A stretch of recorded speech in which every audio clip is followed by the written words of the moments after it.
ভারতের গুজরাটের কুচ জেলায় আগাম কোনো নোটিশ ছাড়াই ৩টি মসজিদ, কয়েকটি মাজার সহ মোট ৩০টি স্থাপনা উচ্ছেদ করেছে স্থানীয় প্রশাসন। স্থানীয় সংবাদ মাধ্যমের তথ্য অনুযায়ী অভিযানে ১১টি ধর্মীয়, ১৭টি বাণিজ্যিক এবং ২টি আবাসিক স্থাপনা গুঁড়িয়ে দেওয়া হয়। এ ঘটনায় উদ্বেগ প্রকাশ করেছে জমিয়ত উলামায়ে হিন্দ।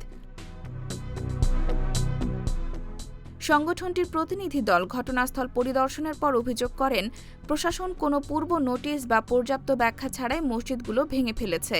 তাদের দাবি, কর্তৃপক্ষের কাছে কারণ জানতে চাইলেও সন্তোষজনক জবাব পাওয়া যায়নি। উচ্ছেদ হওয়া স্থাপনাগুলোর মধ্যে ঐতিহাসিক জুনা কান্দলা মসজিদও রয়েছে। মসজিদের খাদেম ও কমিটির সদস্যদের অভিযোগ, অভিযান চলাকালে তাদের মসজিদের কাছে যেতে দেওয়া হয়নি এবং বাধা দিলে আটকের হুমকি দেওয়া হয়। স্থানীয়দের দাবি, মসজিদটি দীর্ঘদিন ধরে ওয়াকফ সম্পত্তি হিসেবে নিবন্ধিত ছিল। অন্যদিকে প্রশাসনের পক্ষ থেকে জানানো হয়েছে, নির্ধারিত উচ্ছেদ অভিযানের অংশ হিসেবে মোট ৩০টি স্থাপনা অপসারণ করা হয়েছে।